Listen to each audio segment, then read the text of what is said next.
Hello, everyone. Today's episode of Northern Vinyl Guy, we're going to be looking at some records that if my house were to be on fire and I had them in a black box, these are the ones that I would keep. So stay tuned, and we will see you on the flip side.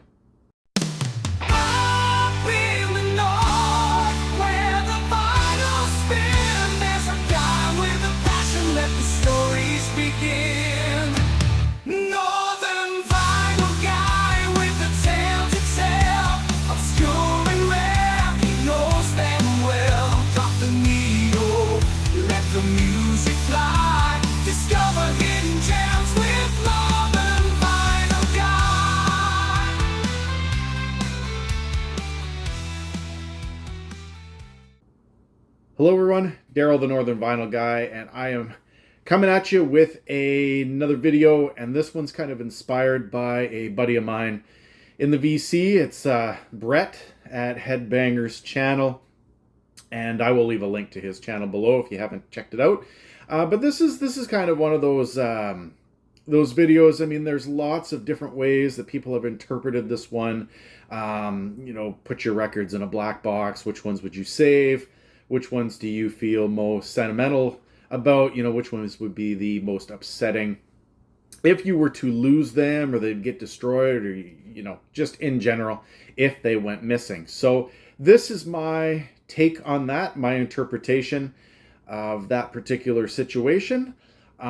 So for, what it's worth, this is kind of going to be one of those, I don't want to call it a sappy video or anything like that, but a lot of people, when they do these, it has to do with, records that are extremely valuable, money-wise, or things like that. With the exception of one in this pile, these are more of a sentimental value. If I were to lose them or whatnot, they're pretty much irreplaceable for specific reasons.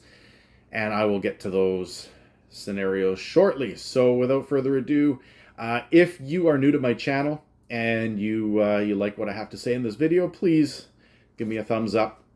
Leave some comments down below. Definitely subscribe to my channel. And if you are a returning viewer, thank you for your support. And I hope that you enjoy my top records that I have in my collection that I would save in the case of a fire. So if I wanted to run back into my house or whatever it is, these are the ones that would be, I guess, the most devastating for me to lose for differing reasons. All right, so a lot of these I've shown in the past. I haven't specifically gone over, if they're valuable or whatnot, but today I'm going to go over these specific ones. All right, so this first one I have shown. If you haven't watched Rob's Northern Revolutions channel, his Wednesday night show. I've shown this one a few times on his Wednesday night show with Rob and Joe from Racer Records. And it is actually the one that I've put the most work and effort into, I suppose. Back from about 2008-ish to, say, 2011 or 12, I was in just a local band. And we used to jam, and we used to just record stuff using some microphones and whatnot. And I received, when the last member of my band left the town that I live in, he gave me all the MP3 files, sent them to me via Google, and what I chose to do was to make a vinyl record of our music. There are, I believe, 8, possibly 9 tracks, I think maybe 9. And I made this, the cover was designed by a band member, but the back cover was designed by myself, has all the lyrics and stuff on it. So I was part of a band called Nimble Lorry, and we kind of came up with an album concept called Consensual Ripoff, and all of the songs that are on this are originals. There are only 3 copies of this record in existence, and in fact the copy that I have is a blue vinyl, and it is the only copy that is in existence. There are 2 clear copies. One went to my brother and one went to another member of the band.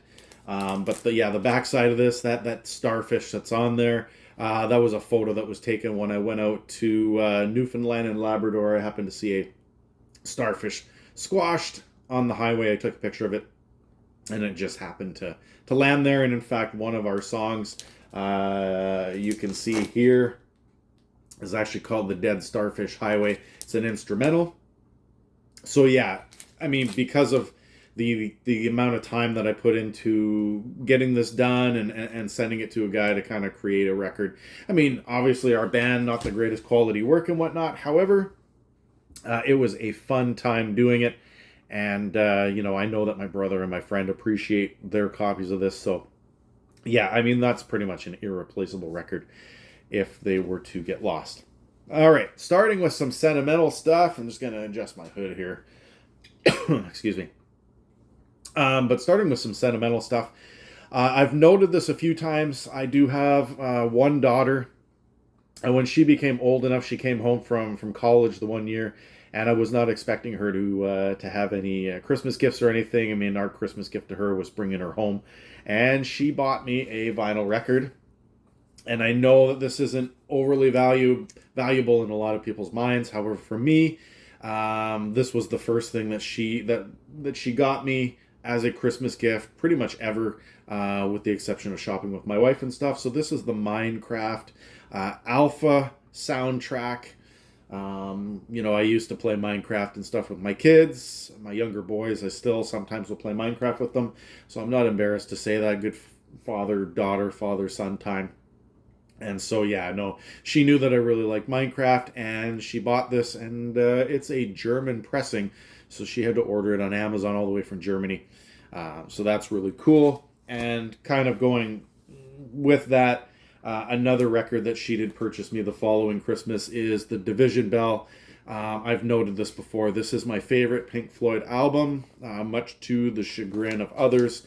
However, for, sentimental reasons, just the fact that my daughter was thinking of me, these are irreplaceable because they are originally purchased by her.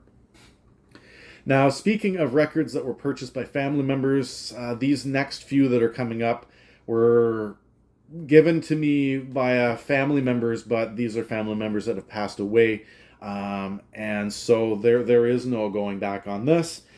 So if I were to lose these would be kind of devastating. So this one here, I've shown this Astral Projector by Zon, a Canadian rock band from the late 70s. My dad used to have this when I was a kid, and about a year or two before my dad passed away, he had gone to a music store and a record store, and he purchased this for me. So this actually is the last vinyl record that I ever received from my father prior to his passing, on the really nice blue vinyl. And there's the members of the band right there. So once again, yes, I could buy this on eBay, or I could buy it on Discogs or whatever it is. But really what it boils down to is it's just not the same copyright. I mean, this was one that was held by my dad and bought for me for Christmas. And speaking of that, this is another one that my dad got me, a 45. This is the Fifth Dimension, Aquarius, Let the Sun Shine In on 45. And so, yeah, no, these are just more, like I said, sentimental value. But because they were purchased by someone in my life that is no longer around, they are very sentimental, and it'd be upsetting if I did lose them. My brother has purchased me some records. One of them I forgot to grab from my shelf, so I will mention that, after. But my brother did get me a copy, or not, I'll mention it right now. My brother did get me a copy of Mike and the Mechanics, and so I forgot to take that out. But the one that was, for me, the more, I guess, would be the more devastating of the two, or upsetting of the two, is when I was in high school, I used to listen to Green Jelly, or as they used to be known then, Green Jello, but then due to copyright issues, they were not allowed to call themselves Green Jello anymore, so they referred to Green Jelly. This is the one that has the three little pigs on it, and then on the back of, the B side is the electric, what's it called? The Electric Harley House of Love. Electric Harley House of Love. So, if you're not familiar with Green Jelly and the Three Little Pigs, Maynard James Keenan from Tool voices the Three Little Pigs in the song. But just the fact that my brother went out of his way, he found the Green Jelly 45 for me, knowing that I really liked that as a teenager, was really important. So my brother has not passed on. But once again, physical copy, purchased for Christmas one year.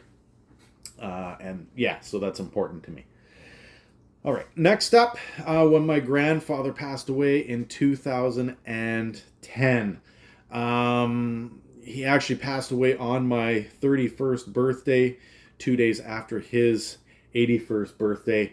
When me and my brother and my dad was still alive, we went to the funeral and all that, and we went into his closet, and there was a whole stack of records that he had. And so me and my brother, as part of an inheritance, kind of went through them. And this is the one that I remember the most from my grandfather. He was a huge Frankie Lane fan. 1950s country, I don't want to call it folk, maybe a little crooner, not even crooner, but basically 1950s, 40s and 50s country music. But my grandpa used to listen to this all the time. I got lots of stories, growing up as a kid. This is just a greatest hits compilation on the Jet record. Once again, nothing special. I could purchase it on eBay or Discogs whenever I want, but the reality is this was a physical copy that was owned by my grandfather, and so that's important to me from a memory perspective. All right, the next two. These ones here, actually, my wife got for me. And my wife, she likes to listen to music and things like that, but she's not a huge music buff like I am. Definitely doesn't collect records. Hasn't bought a CD in probably 20 plus years. She just streams music when she wants and listens to the radio and the truck and everything. However, for Christmas and for my birthday this past year, she took the time, and she actually told me that she flipped through my record collection to see if I had these.